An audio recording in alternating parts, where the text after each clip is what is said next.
Hi YouTube. First of all, I want to apologize. The lighting's not that great, and hopefully you can hear me. Again, sitting on the other side of the room.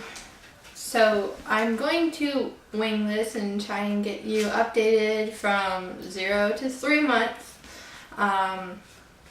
First of all, I just want to say the reason why I have to remake like the 1 month update video and such, and then I deleted all the other ones, is because I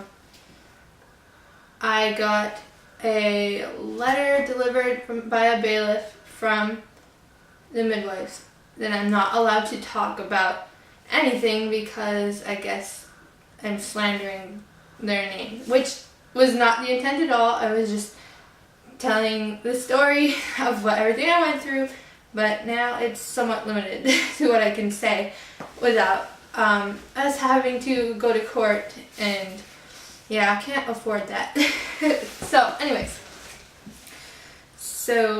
I don't remember exactly the dates of everything, but I think Ariel was about 2 weeks old, and we had been dealing with her crying constantly, all day, every day. So we got an appointment with a pediatrician, and we went and got her checked out, and turned out that she had a displaced vertebrae, and so we had to take her to a massage therapist, and so that little massage fixed her back. She was all better. So for about 2 weeks she was good. No more crying. Then at 4 weeks old, well, I'll get to that because I want to talk about her weight as well in the first month. Okay.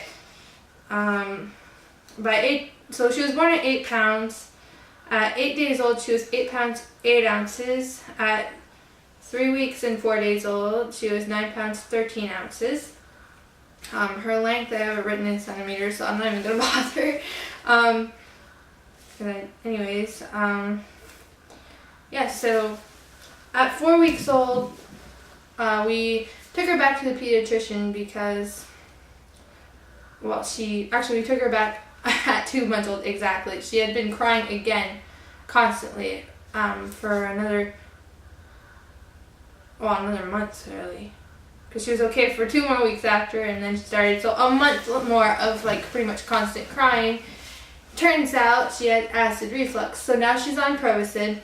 We're supposed to give her half a pill every day in the morning, but we have been doing it a quarter of a pill in the morning when she wakes up at 8, and then a quarter of a pill around 2 in the afternoon. Otherwise, by that time in the day, she's crying crazy.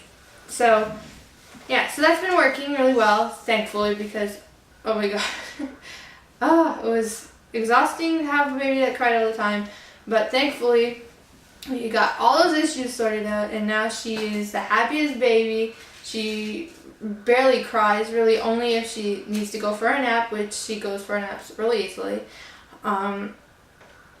or if she needs her diaper changed if she's pooped, then she cries. But other than that, she's quiet.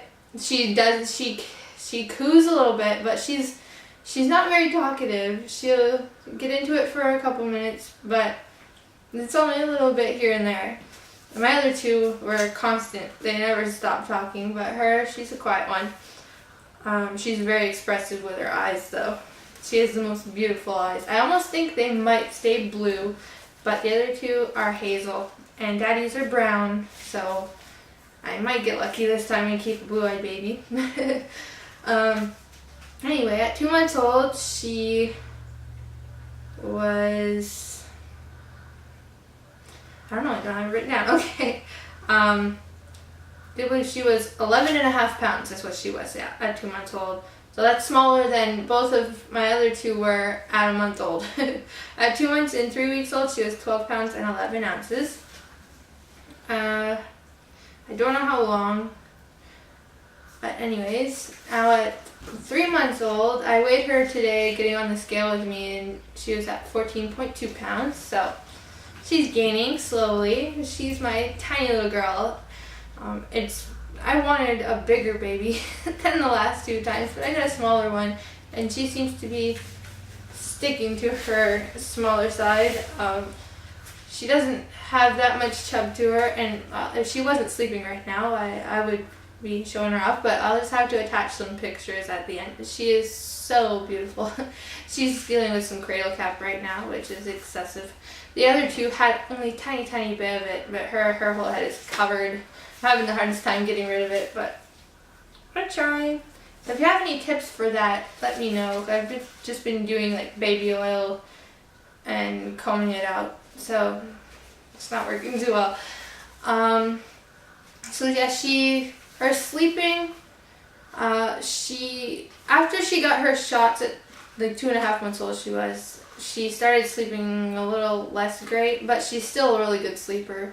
She goes to sleep for the night around 7:38, and she sometimes wakes up around midnight or 1, but not always. I will nurse her then, and then she'll go back to sleep until about 5:30, 6 in the morning, and she gets up for the day at 8. She stays up for about 2 hours at a time, and then she will nap for anywhere between 15 minutes to an hour. The 15 minutes are generally because the other 2 are too noisy and they wake her up.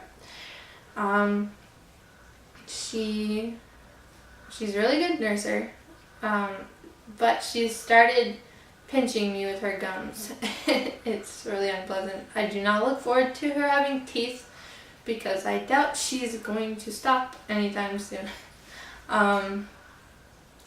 She loves playing with her. She has it was Acadia's little doll toy that like has a crunchy sound and a little rattly thing and rings on a hand and stuff. She loves that toy, and she likes whacking at her toys and stuff.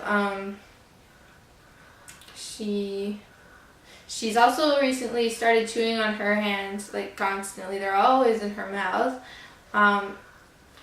Her nails grow so fast. I have a hard time keeping up with them, and she hates having her nails cut. It's like a huge battle to keep her hands still enough and without her screaming her lungs out.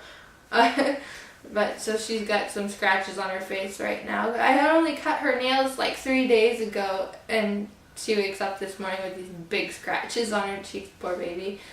So I redid that today. I really don't have all that much to tell you about, but I guess we'll move on to me. Anyway, so I had the hemorrhaging after she was born and whatnot. At about 4 weeks postpartum, my bleeding was like almost gone, and then bam, it picked back up again. And I was using tampons by that point. I thought my period had started, but it was not my period. At 4 weeks and 5 days postpartum, I completely filled the tampon in an hour. I changed it, and not even 5 minutes later, I was bleeding out. So we went to the hospital, and they checked me over, and they couldn't find anything. So they told me, since my bleeding wasn't like excessive, it would just come a little bit extra in shots, but it wasn't like continuous bleeding. I wasn't like on the verge of dying or anything. Since I had kids, they sent me home and told me to come back in the morning. They scheduled an ultrasound for me. And so we went back the next morning, and we found out that I had a fairly large piece of placenta left inside of me. So 5 weeks of having a piece of placenta in me, since my placenta was supposedly complete when Ariel was born, but obviously it was not. So I had to have a D&C. They gave me an epidural for that because they don't put you under if you're breastfeeding, I guess. So they did that, and it was the most painful thing in the world. I cannot understand why anyone would have an epidural during labor, because that was the worst. seriously. I don't know. They messed it up the first 2 times. They had to do it again. Also, while I was there, I think it took them 5 or so times to get an IV in me. It was ridiculous. I had bruises all over my arms. They also gave me a sedative for it, and I don't know how long the surgery actually took, but it felt like it was like 10 seconds, and they were telling me that they were done, and I was like, what? How's that possible? It didn't even start yet. But yeah, so then I was in recovery for quite a few hours. Well, Jay was there with Ariel at the hospital trying to keep her consoled while she was waiting for the boobs to come back, the poor baby. She refused to take the bottle that we had brought for her. Yeah, so, but anyways, now I am all good. My first real postpartum period came at 9 weeks and 3 days postpartum. Gotta love that. I don't get away with no periods while breastfeeding. I'm sure I would have had it a month earlier had it not been for that piece of placenta, but anyway. Sorry, I'm like looking all over except for at the camera. This playroom is distracting. Stuff everywhere. Not sure really what else to tell you. I haven't lost all of my pregnancy weight. I could, I'm sure, quite easily, but I'm not eating the very best. My pre-pregnancy weight was 126, and I'm at about between 130 and 132, depending on the day. I can show you my stomach. It's like 9 at night. I've eaten and stuff today, so it's not like it's how it looks in the morning, but you know, whatever. So nice and saggy, like after Acadia. I don't know with the lighting if you can really see. Probably not. My stretch marks from here, Ariel.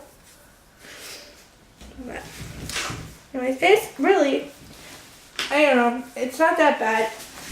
It seems to have shrunken quite a bit in the past like 2 weeks. I mean, maybe a bit less than that.